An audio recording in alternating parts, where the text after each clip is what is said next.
Boa tarde a todos que estão acompanhando a gente, todos e todas.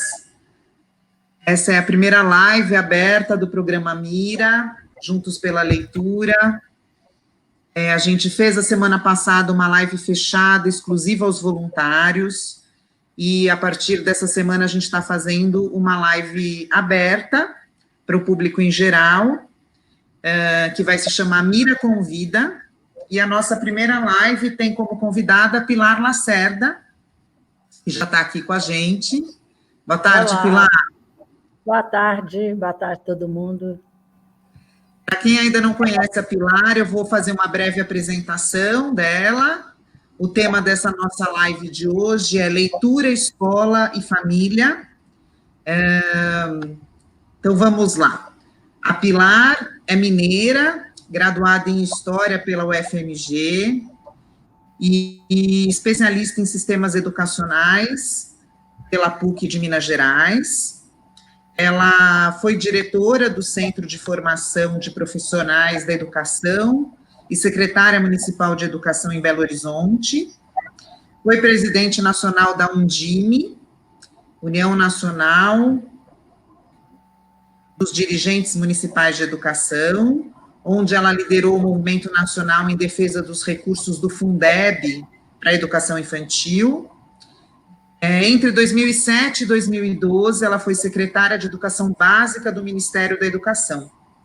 E, atualmente, a Pilar é diretora da Fundação SM Brasil, que é uma das idealizadoras do programa Mira, que trouxe o programa Mira para o Brasil e que tem como parceria técnica a comunidade educativa SEDAC. Então, Pilar, eu acho que você podia começar falando para quem está com a gente aqui nessa live e ainda não conhece o programa Mira, um pouquinho sobre o Mira e qual é a relação do Mira com esse tema da live de hoje, leitura, escola e família. E em seguida a gente prossegue a conversa, pode ser? Pode sim. O Mira foi um projeto que nós conhecemos no Congresso das Cidades Educadoras em Barcelona. Ele é desenvolvido em Barcelona por uma fundação, que chama Fundação Jaume Bofill. Eles criaram uma tecnologia social em que eles formam os voluntários e se articulam com as escolas, e o voluntário vai uma vez por semana, todas as semanas letivas, para fazer sessões de leitura com os estudantes. Nós vimos esse projeto, pensamos que seria muito adequado à situação brasileira, pela questão da leitura, e eles nos doaram toda a tecnologia do Mira, que lá chama Lexi, trouxemos para o Brasil, traduzimos, mas vimos que a gente precisava de um parceiro técnico que fizesse toda a adaptação do material, que fizesse um novo material, praticamente, para a realidade brasileira, para as escolas brasileiras. Então, o SEDAC é esse nosso parceiro desde 2016. A gente trabalha juntos, é uma parceria muito produtiva, muito forte, porque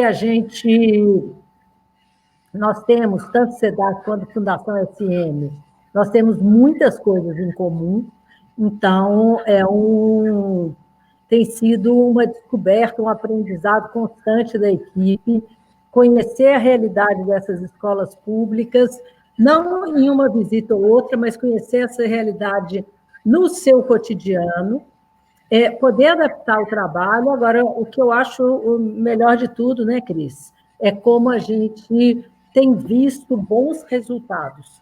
Então, o Mira está consolidado em 4 escolas em São Paulo, e a gente agora trabalha para difundir a tecnologia Mira, fazer o que a Fundação de Barcelona fez conosco, fazer isso para os interessados que quiserem criar pontos Mira pelo Brasil afora.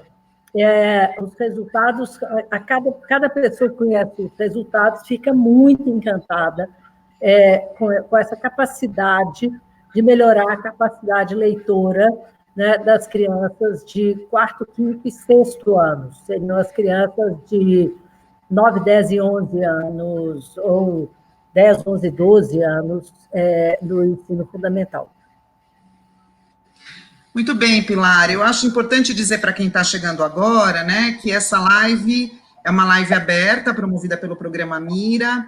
A gente teve a semana passada uma live exclusiva para os voluntários, porque esse ano, em função de tudo que a gente está vivendo no país e no mundo, né, da quarentena, a gente não pôde iniciar as sessões como previsto agora em abril, porque as escolas parceiras estão com as aulas suspensas, então a gente está aguardando o retorno das aulas.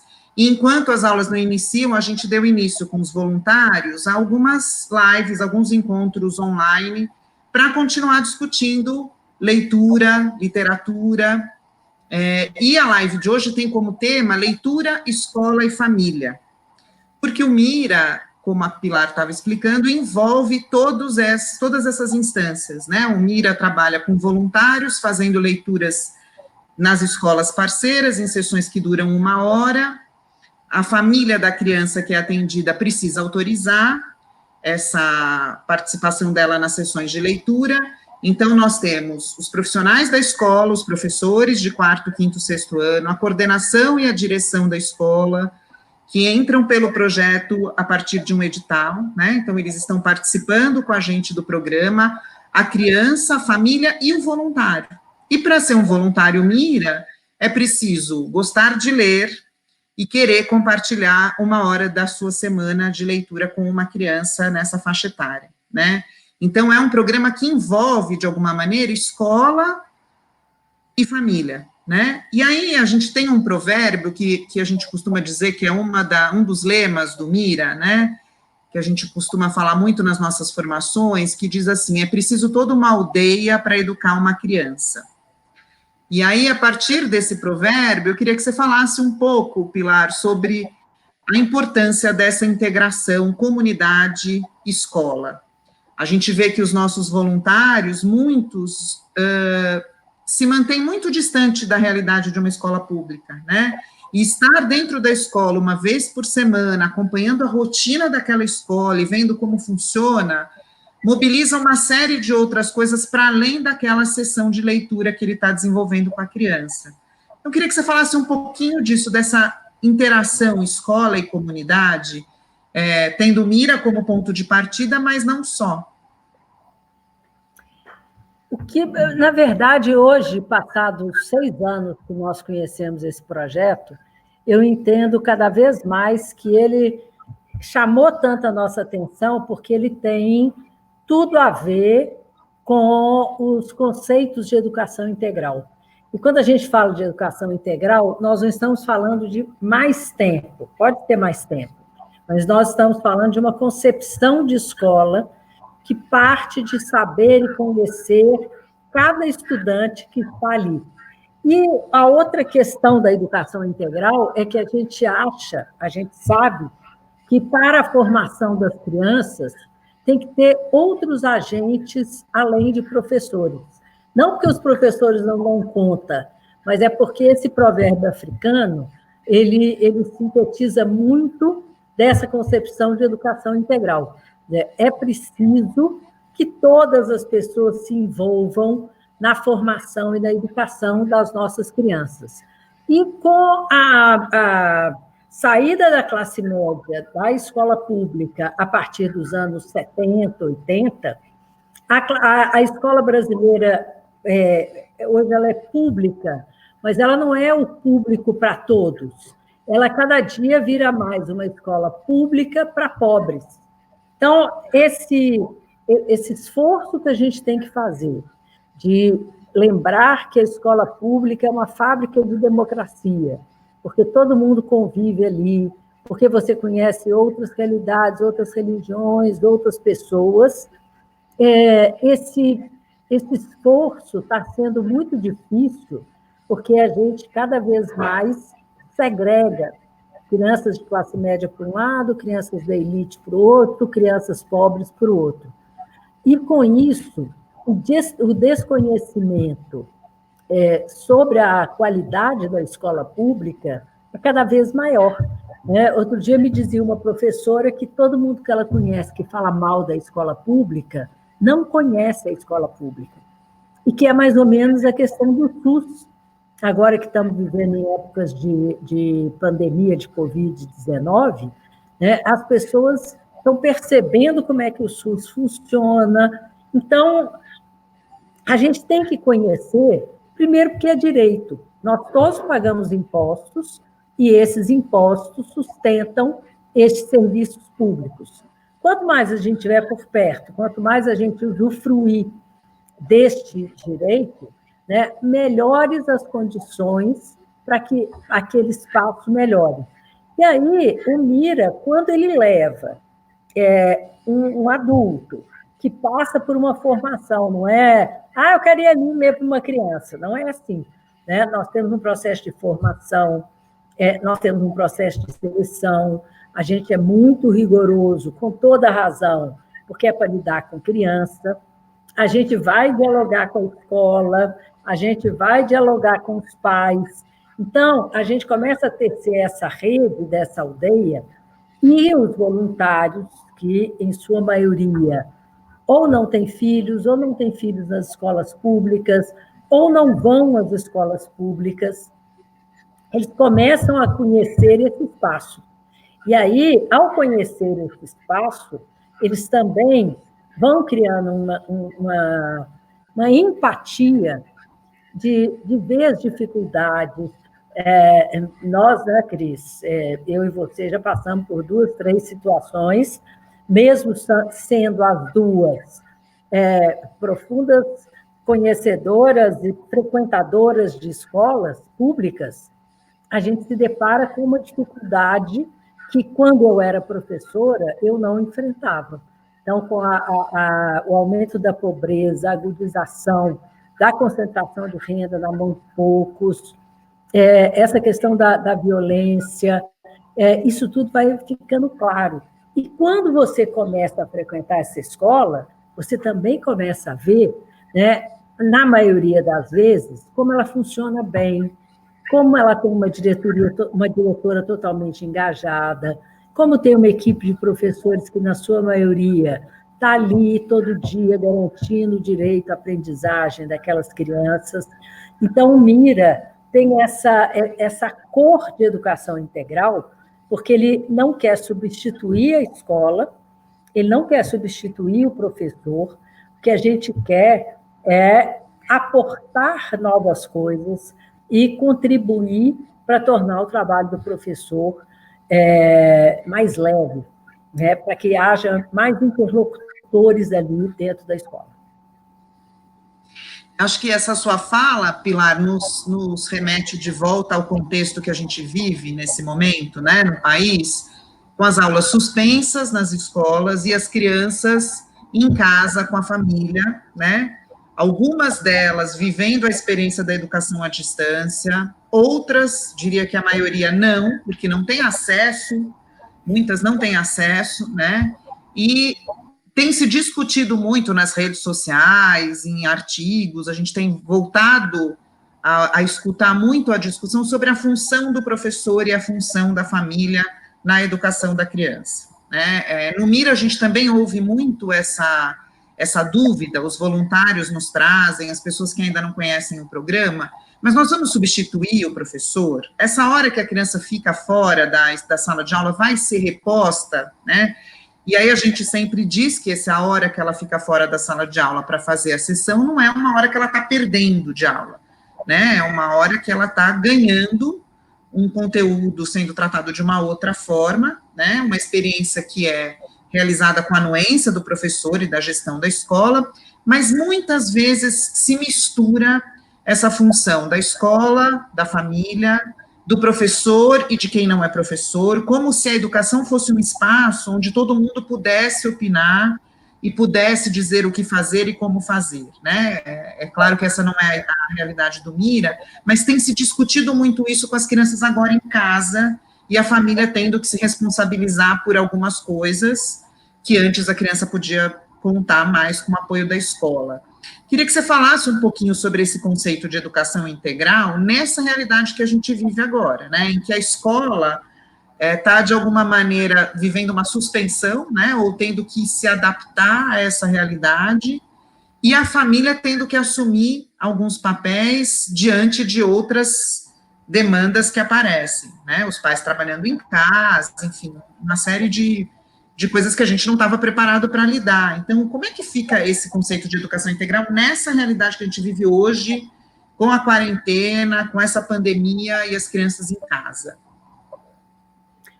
Cris, tem duas coisas na educação que ficam muito à flor da pele com essa crise.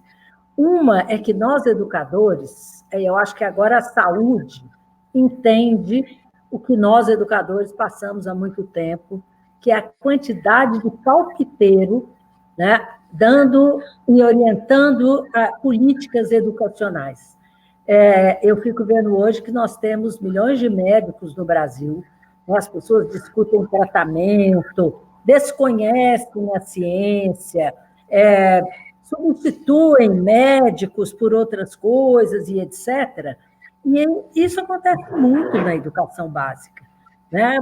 Tem economista que traça políticas públicas, com todo respeito aos economistas, né? As pessoas nutricionistas, tem de um tudo. E isso faz com que o debate da educação também ficasse muito raso, porque, na verdade, como nós todos frequentamos a escola, diferentemente da medicina, que eu fui no máximo paciente eventual, né? Nós todos passamos pela escola, a gente tem uma recordação lá na nossa cabeça que, quando eu era criança, a escola era ótima, que não é verdade, você vai aprofundar, ela não era tão boa assim, eu não aprendi tanto assim, mas foi um momento que eu tinha 8 anos de idade, tinha muitos amigos, tinha uma professora boa que me respeitava, que gostava de mim. Quando esse processo tão normal, tão comum, quando ele é interrompido, num primeiro momento dessa quarentena, dessa pandemia, as escolas falaram para os pais: vou mandar uma série de tarefas e vocês substituam os professores. E em uma semana, isso não foi só no Brasil, no mundo, os pais descobriram e as mães descobriram o quê? Eu não dou conta de fazer isso, porque isso não é qualquer pessoa que pode fazer. Eu posso ajudar, eu posso cobrar o horário, mas eu não sou professora. Então, muitas amigas da minha filha ou amigas minhas, têm comentado essas dificuldades. Eu acho que não é falar que tudo tem um lado bom, porque não é verdade. Eu vejo pouquíssima... aliás, eu não consigo ver nada bom nessa crise, mas eu acho que é um momento para a gente refletir sobre como é que a gente se envolvia, se a gente participava, se a gente sabia que o caderno era desse jeito, para casa era desse jeito.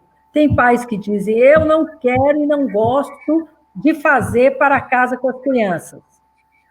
Não tem que fazer para elas, mas você tem que acompanhar, mesmo sem coronavírus. E essa chegada da escola, sem pedir nenhuma licença, na casa de cada um de nós, provoca, primeiro, um estranhamento, depois uma negociação. Vários países resolveram decretar férias. Olha, não vai dar mesmo, a gente não consegue fazer online, não consegue fazer digital, estamos de férias. Outros mandam tarefas. Mas essas crises no Brasil e em países pobres, elas desnudam as diferenças. Porque é muito fácil você falar de educação à distância, e quando eu vejo o filho de uma amiga, que às 7h15 da manhã, como fazer na escola? Liga o computador, com uma excelente internet em casa, para o intervalo e encerra 12h30. E eu perguntei: você está gostando? Ele falou: não, eu preferia quando a gente estava todo mundo junto. mas ele está reproduzindo. A mãe não precisa se envolver, é um adolescente de 14 anos, ele vai ali e cumpre aquele horário mais tradicional, mais conservador. Mas isso não é assim para todas as famílias. Isso não é assim para as crianças da maioria das famílias brasileiras. E aí, mas vamos criar um aplicativo, vamos mandar fazer aula online, o professor vai editar vídeos. Se existe alguma coisa que a gente pode aprender, é o tanto que a escola se tornou anacrônica, como que ela não consegue entender que a linguagem é outra, que as formas de comunicação são outras, e que você fazer teleaula definitivamente não significa que a escola está acontecendo. E, mais uma vez, em relação à educação integral, eu acho que desnuda essa questão do conteudismo. Porque quem vê a escola como espaço de só transmitir saberes, isso fica mais difícil. Quando a escola tem um projeto de educação integral, quando ela enxerga esse ser humano como um ser muito multifacetado, complexo, diferente, ela vai sentir mais facilidade para adaptar a este tempo, que eu espero que não dure tanto, mas a esse tempo. Por quê? Porque as crianças têm o direito de estudar, o direito à educação é o direito constitucional. O direito de estudar significa o direito de aprender. E a gente acha que aprender é ouvir uma aula e fazerem para casa. E aí a gente descobre que essas crianças funcionam de outra maneira. E eu ainda estou falando só do ponto de vista de crianças muito privilegiadas, porque grande parte das nossas crianças, ela pode até ter internet, ela pode ter até um computador. Vamos supor que a escola emprestou o computador para ela, mas ela está numa casa que vivem 8 pessoas no mesmo cômodo. Então, ela não tem o espaço, a concentração, a relação que ela teria numa escola. E a gente também vai repensar muito, e isso eu achei muito interessante, de uma outra amiga, né, que disse, nossa, eu estou descobrindo a educação que eu estou dando para os meus filhos. Porque ela fica, será que eles ficam assim na escola? Será que eles agem dessa maneira? Então, no meio dessa confusão toda, que é não prevista, e ninguém tem obrigação de fazer a casa virar uma escola, que é um espaço tão privado, né, tão da intimidade, tão distante desse espaço público que é a escola, mas eu acho que esse momento leva a gente a refletir sobre a nossa relação com as crianças, sobre a nossa relação com a leitura, porque crianças que não leem, elas não têm esse exemplo em casa. E a escola tem que fazer esse trabalho, e as famílias descobrem que muitas, mesmo tendo livros, sendo mães e pais leitores, elas não têm esse hábito. Todo mundo chega em casa, liga a televisão, janta e vai jogar. Cada um faz uma coisa. Essa convivência intensa, ela vai mostrando também onde é que a gente, como pai e mãe, pode melhorar. E leva a que a gente tenha um olhar mais empático com professores e professoras. Se a gente puder aprender alguma coisa disso tudo, é valorizar o papel do professor e da professora. E, por outro lado, tentar entender como é que eu faço da minha casa também um espaço de leitura. Não preciso dar aula de matemática, não preciso dar aula de ciências, de história, mas eu posso ler com meu filho, explicar as coisas que ele tem dificuldade. E, nesse momento, também é um momento que a gente tem visto muita gente dizer que melhora a convivência, porque melhora a intimidade, porque a pessoa está percebendo coisas ali que ela nunca tinha percebido. Então, apesar de não ser um momento bom, ele é um momento reflexivo, e que eu acho que a gente pode aprender muito, sabe, Cris? Assim, como é que eu me relaciono com a escola, como é que eu me relaciono com as tarefas do meu filho, como é que eu me relaciono com essa escola, que eu quero só que tenha o ensino que vai cair no Enem, e que a criança tenha uma nota boa. O que significa isso? E a gente pode aprender muita coisa nesse momento. O que eu acho é que, quando eu penso no Mira, eu penso nessas pessoas que passaram por essa formação, da importância da leitura, de como criar, né, interesse pela leitura, de como dialogar com as crianças, e entender que isso é um espaço muito formador. É um espaço em que as crianças estão aprendendo muitas coisas, né, e que isso pode ser feito em casa, né, e que isso pode ter mais espaço na escola. O que eu, como historiadora, assim, eu sinto, e a Lídia Schwartz, que é uma super historiadora, escreveu isso semana passada, que o século XXI começa agora. Então, a gente podia aproveitar para pensar o que a gente leva para as escolas, né? O que a gente leva para melhorar essa relação, né? E o que a gente aprende com todos esses desafios que estão colocados aí.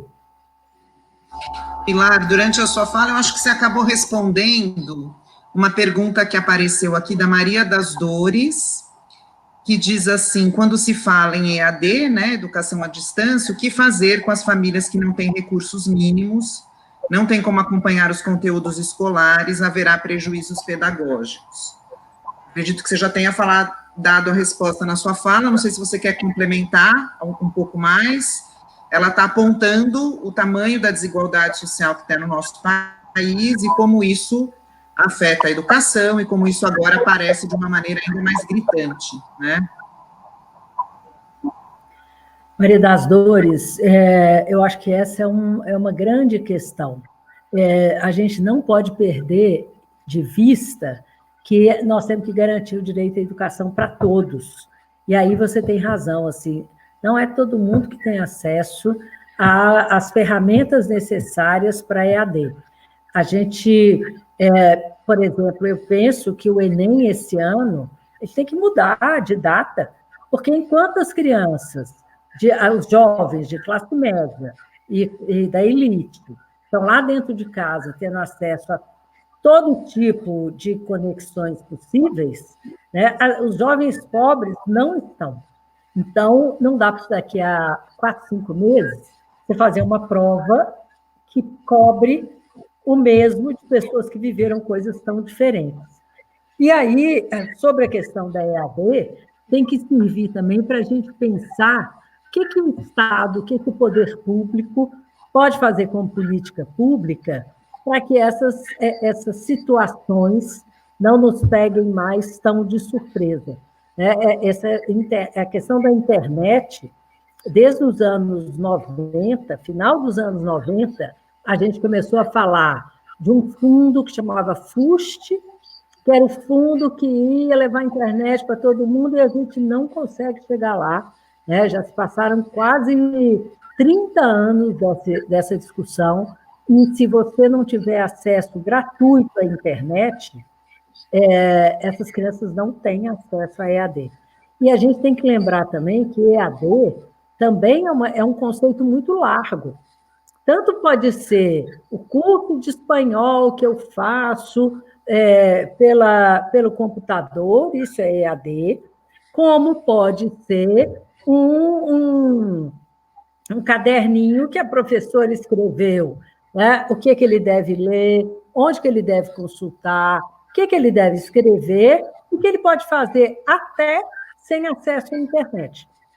É momento da gente repensar como que a escola também tem dificuldade em lidar com o celular, tem dificuldade em lidar com o YouTube, né? Tem dificuldade em entender os youtubers e influencers da vida, mas é possível olhar essa possibilidade de ensino à distância, né, e pensar o que é que a gente pode começar a fazer, porque pode ter um momento, eu pensei nos grandes debates de que horas que o professor estuda, A gente pode pensar que ano que vem pode ter um dia na semana que as crianças fiquem em casa fazendo tarefas, contando como parte da carga horária obrigatória, enquanto os professores estão na escola reunidos estudando. Mas, para isso, a gente tem que saber qual a conectividade de cada casa e qual o equipamento que cada criança tem. Isso desperta a gente para ficar mais atento a essa desigualdade indecente que a gente tem no Brasil. Pilar, e nessa linha do que a gente está falando, aparece uma pergunta da Juliana Machado. Como aproveitar as ferramentas disponíveis para ampliar os fluxos de saberes? Será que transpor o esquema analógico é a melhor forma? Poucos ensinando para muitos? Que tal muitos ensinando para muitos? Juliana, esse muitos ensinando para muitos sempre me lembra a internet. Assim, a Wikipedia, né, é o exemplo maior disso. É muita gente colaborando com o conteúdo. A questão é que o ensinar, ele é diferente do aprender. Então, a gente tem que saber se o fato de eu estar ensinando está garantindo que todas as pessoas estão aprendendo. Então, pode ser muita gente ensinando, pode ser pouca gente ensinando, mas a gente tem que pensar as ferramentas, a gente tem que pensar a tecnologia e tem que pensar a formação do professor, porque o professor não sabe editar um vídeo, e isso tinha que estar hoje no currículo de quem está estudando, quem está fazendo uma licenciatura. A gente usa muito pouco, e eu tenho 64 anos, então a minha geração, né, ela tem muito mais dificuldade, né, mas como lidar com o celular como uma ferramenta de aprendizagem? Existem muitos recursos, mas nós, professores, principalmente os mais velhos, porque isso é muito geracional, nós não sabemos. Então, na formação dos professores, sem dúvida, tem que entrar a formação para utilizar essas ferramentas. Relatos de algumas diretoras e secretárias municipais de educação que os professores que já lidavam com isso, com duas coisas, as crianças estudando em outros espaços que não somente o espaço da escola, e as crianças utilizando, né, outras ferramentas, que não só o livro didático e a fala do professor, esses professores e professoras conseguem criar saídas mais provocadoras e interessantes para os seus estudantes, para os seus alunos. Essa sua resposta, Pilar, junto com a pergunta da Juliana, me faz pensar que, na verdade, talvez uma coisa não exclua a outra, né? Eu posso ter muitos ensinando para muitos, desde que eu não perca o que você disse que é um direito constitucional, né, das crianças, o direito de aprender. E aí, para aprender algumas coisas, ela precisa da presença do professor, da presença de um especialista, né? Isso também me faz pensar numa coisa sobre o Mira, que a gente gosta muito de dizer nas situações de apresentação do programa para os voluntários e mesmo na formação, que um dos objetivos do Mira é promover uma equidade, né, na aprendizagem. A gente, quando faz a seleção das crianças que vão participar do Mira, elas fazem uma avaliação de leitura, essas crianças de 4º, 5º e 6º. E entram para o Mira, a gente opta por trazer para o programa, uma decisão que é feita junto com a escola sempre, as crianças que mostram alguma defasagem com relação à leitura, que tem uma dificuldade de compreender o que leu, uma dificuldade de comentar criticamente um texto, são essas crianças que frequentam o Mira, né? Ele não é um programa de alfabetização, então ele não é um programa para crianças que não leem, e também não é um programa para crianças que já leem com fluência. E aí a gente faz essa avaliação no início do ano e no final do ano, quando as sessões já aconteceram. E o que a gente observa é que as crianças que frequentam o Mira se aproximam mais no desempenho leitor das crianças que não estavam no Mira, né? Ou seja, a turma evolui com relação à leitura, mas as crianças que estão no Mira também evoluem a ponto de se aproximar mais daquelas que já estavam lendo melhor e tendo um desempenho melhor na leitura. Então, acho que essa perspectiva do Mira, né, de promover uma equidade maior, uma igualdade no direito à aprendizagem, é também o que a gente está falando agora com relação à educação de modo geral, né? O direito de aprender e de ter assegurado as condições para aprender, né? Não sei se você quer comentar, Pilar, mas a Juliana tem outra pergunta também. A Juliana está perguntando o que você pensa de consultar os estudantes para construir novas lógicas de aprendizagem. E isso, Juliana, é outro pilar da educação integral. É quando a gente pensa, e muitos professores me perguntam, mas qual a diferença, né, dessa educação integral para uma escola normal, tradicional, comum? É porque quando a gente pensa em educação integral, a gente pensa imediatamente em quais são, quem são, onde moram, de onde vêm nossos alunos. Então, eles têm que ser os protagonistas. Só que é muito fácil a gente falar os protagonistas e em nenhum conselho de classe eles estão presentes. Eles não estão presentes em nenhuma reunião, em nenhuma assembleia deliberativa de professores.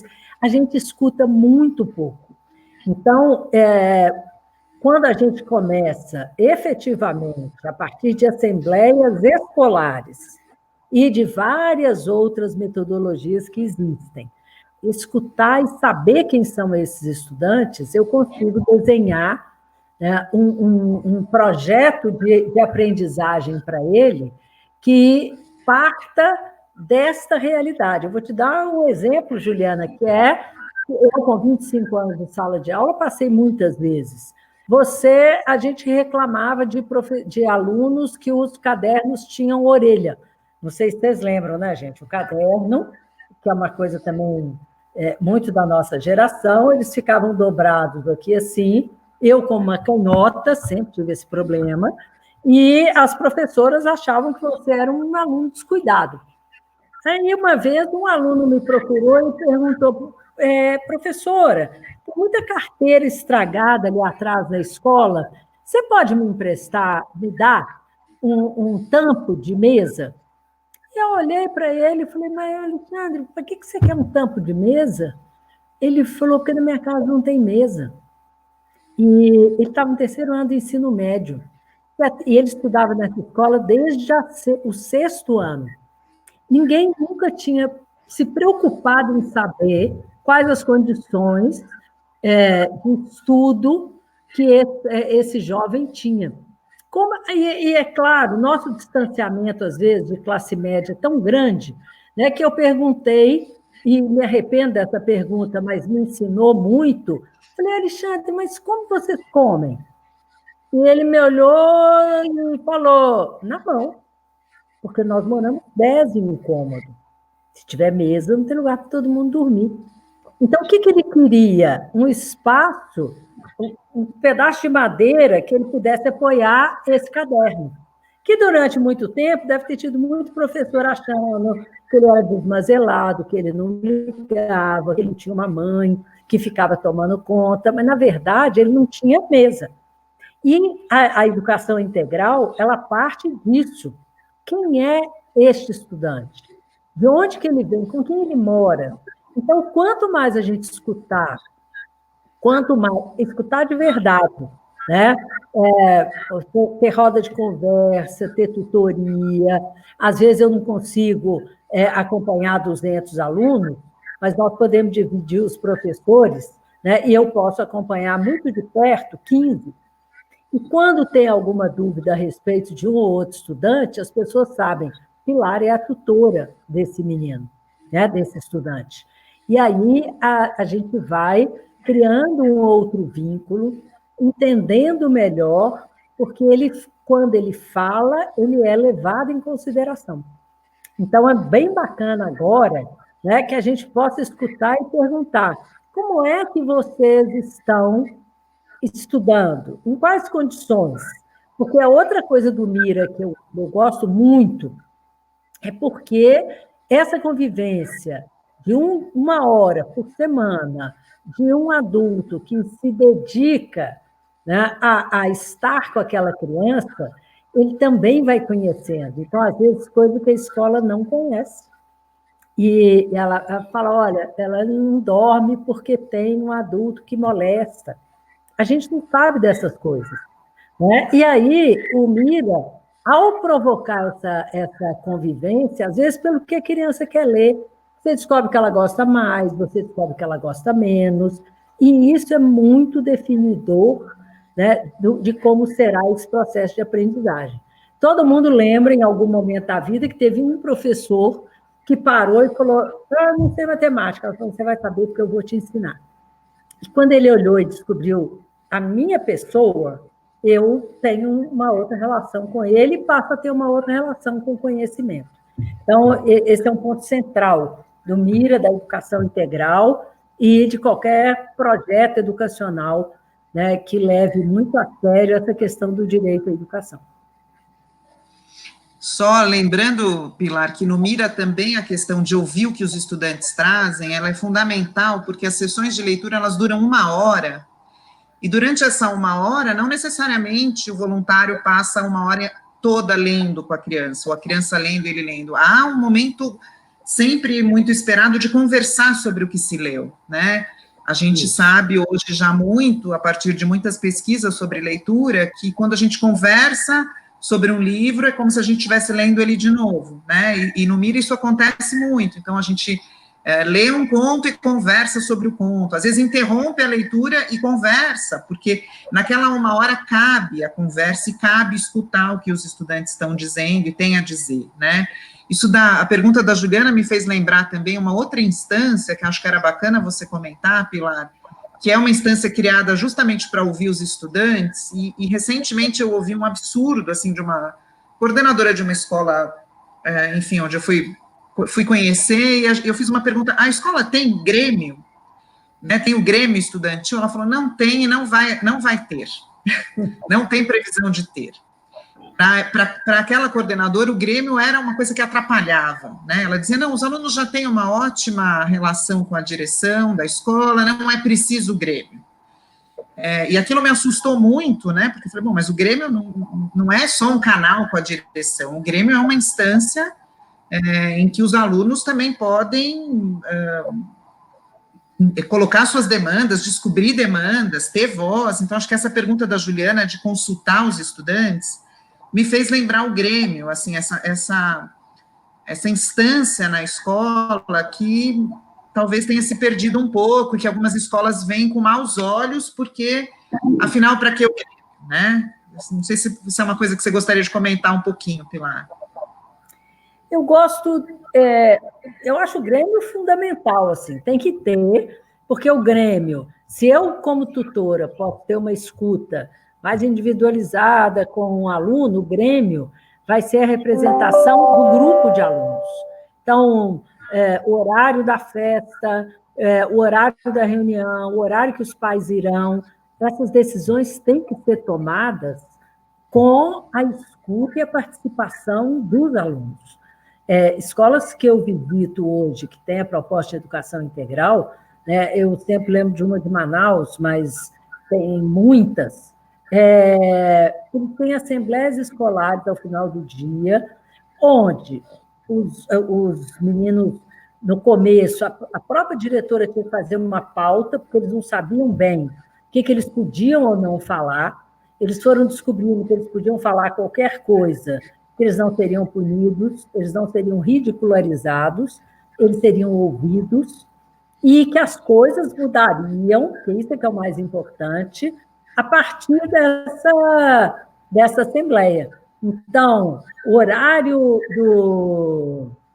da merenda pode fazer muita diferença para um menino de 10 anos que saiu de casa às 4h30 da manhã para ir para uma escola do campo, né? E ele prefere chegar lá e já tomar um café, e faz menos diferença para mim, né? Que venho e moro do lado da escola. Eu estou citando um exemplo, mas são exemplos assim, como é que vocês querem que isso que eu assisti numa assembleia de alunos, como é que vocês querem que os nossos pais participem se eles não podem entrar na escola?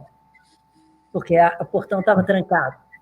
Ah, mas é por questão de segurança, mas a gente não tem uma identificação, por que nosso pai não pode ter? Essas questões, eu, como que também já fui vice-diretora de escola de 3.000 alunos, você não está muito atenta para isso. Quando você senta e escuta, ou através de uma assembleia, ou através do Grêmio, que você tenha representação, né? Então pode ter uma democracia participativa, mas também pode ser representativa.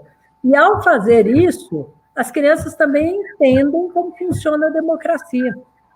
Quais são as instâncias, qual a diferença de uma democracia representativa para uma participativa, e isso tudo não é o que se costuma dizer hoje, que está, até esqueci a expressão que eles usam, aparelhando, não,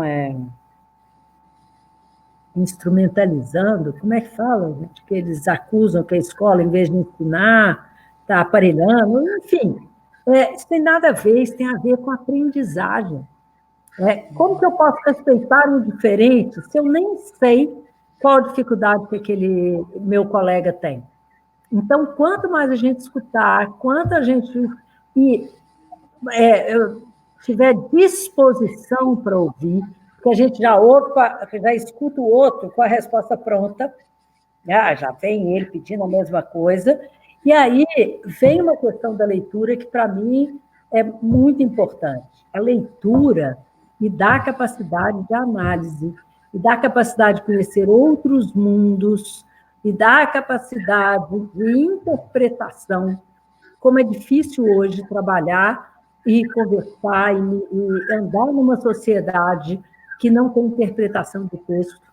Né? Então, o Leonardo Sakamoto, aquele jornalista, né, falou que falta amor em São Paulo, mas ele falou que falta também interpretação de texto, que era uma brincadeira dele com essa expressão, mas é isso. Quanto mais as crianças lerem, gostando de ler, refletindo sobre o que elas estão lendo, e não lendo só para responder a questão que a professora vai fazer, para ver se eu li ou não, mais ferramentas, mais formação ela tem para conseguir interpretar, conseguir entender, né? Numa crise como a gente está vivendo agora, você entender como é que o vírus sai do corrimão do metrô, do ônibus, e passa para dentro do seu corpo, né? É uma capacidade de interpretação, é uma aula de ciências. Então, partir assim, lava a mão. E aí tem muita criança de 8, 9 anos, mas lava a mão por quê? Aí você começa a estabelecer esse processo. Se ela tem uma capacidade de leitura e de interpretação, isso é mais fácil. Então, nesse momento, a gente sabe assim, ler. Primeiro, a gente não pode querer que eles leiam o que eu gosto, mas eu posso partir do que ele gosta para levar outras coisas para ele ler. E isso tudo que a gente está falando aqui, o Mira apresenta essa proposta para a escola. Então, tem alguns professores que depois usam o material de formação do voluntário, usam o material de formação da escola para melhorarem suas práticas de leitura. Pilar, a gente está chegando aqui ao final da nossa live e tem um comentário aqui da Patrícia sobre leitura. Eu queria antes só comentar que no Mira a gente também prioriza muito, na verdade a gente valoriza muito a leitura de todos os tipos de texto, né? Então não é um programa de leitura literária, embora a leitura literária seja muito presente, seja forte, mas a gente também acha importante que os voluntários busquem reportagens, notícias, artigos científicos para ler, tem uma preocupação com a preferência e com o gosto da criança, porque ela tem aquela 1 hora muito especial para compartilhar a leitura, mas fazer um passeio por essa diversidade também é algo que a gente preza muito, a gente entende que isso é importante, né? E aí tem uma observação, uma questão aqui para a gente finalizar, acho, que é o seguinte: agora que as crianças estão em casa, a leitura pode ser uma forma da família se aproximar, conversar. quais dicas vocês têm sobre a leitura em casa? E quando a família não tem muitos livros infantis em casa? É uma questão da Emily. E aí entra o papel do poder público, o papel do Estado, o papel da escola. Muitos e muitos programas existem no Brasil em que a prefeitura, a Secretaria Municipal de Educação, compra livros infantis para as crianças. Tem outros que têm caixas de leitura, e que na sexta-feira a criança escolhe um livro para ela e outro para a mãe ou para o pai, leva para casa, traz de volta na segunda-feira. Porque realmente a maioria esmagadora das nossas famílias não tem biblioteca, não tem livros, e não é porque elas não gostem, é porque elas não tiveram direito de estudar. Então, como elas tiveram esse direito negado, né, a leitura não é uma coisa corriqueira em casa. Então, tem que criar ambiente de leitura, e o Mira cria um ambiente desses na escola, mas tem que ter política pública para que as crianças deem importância e levem. Eu passaria aqui, que vocês sabem disso, eu adoro contar um caso, né? Ainda mais agora que eu estou em Minas Gerais, eu fico assim, muito contadora de casos, mas tem histórias de crianças que começam a alfabetizar seus pais ou seus avós, é muito bacana, porque quando ela percebe a diferença que aquilo faz para ela não quer que as pessoas que ela gosta e que cuidam dela e que ela ama não tenham não tenham essa porta aberta. Né? Mas mesmo que a criança queira muito, tem que ter uma política de educação de jovens e adultos, tem que ter uma biblioteca aberta na escola que a família possa frequentar, e em tempos como os de agora, né, tem que ter política pública, porque isso não se resolve por caridade. Né? E a gente, quando dá os livros, a gente pega os piores que a gente tem, né? Faz uma limpa, né? E dá os livros. Não, é política pública, comprar livro de literatura, fazer assinatura de gibi, fazer assinatura de jornal e revista digital ou em papel, para que professores tenham acesso, e ter uma biblioteca na escola que fique aberta para a comunidade, porque aí a comunidade vai, às vezes se interessa por usar a internet da biblioteca para passar pedido de venda que ela é vendedora de alguma marca. Mas são pequenas políticas que vão formando leitores. Então, eu reforço, é política pública, né, de garantir o acesso à literatura, de garantir o acesso a cinema, teatro, que vai formar esse público leitor. Eu li recentemente que acho que em Montevidéu, eles agora, nessa situação que está se vivendo, foi incluído na cesta básica das famílias um livro, né? Esse é um exemplo, por exemplo, né? Um exemplo de como que é considerado também algo de necessidade básica, né? Compartilhar a leitura. Muitas vezes a gente vê que esses programas que a gente tem, né, que o livro deveria ir para casa, às vezes o livro fica na escola, as famílias não têm acesso, então tem uma série de questões que a gente poderia pensar a partir dessa sua fala de políticas públicas, que às vezes existem no papel, mas elas não se efetivam, né? Aí, bom, temos muitas perguntas. Fala, Pilar. Agora mesmo em São Paulo, tem uma organização não governamental chamada CAIA, que distribuiu, nós doamos livros, livros da editora, de literatura, para eles colocarem nas cestas que foram distribuídas para as famílias daqueles alunos. Então, tem muita coisa que a gente pode fazer agora, né, que leve, além de arroz e feijão, né, leve também um pouco de literatura para essas casas. Eu queria só aproveitar, está chegando muitas observações aqui, muito bom o encontro, o entendimento da importância da família no processo de aquisição do compromisso leitor. Eu queria só aproveitar que a gente está chegando ao final para dizer para quem está acompanhando a gente, primeiro agradecer a presença de todos que ficaram com a gente aqui quase uma hora. nos ouvindo e fazendo essa troca tão boa.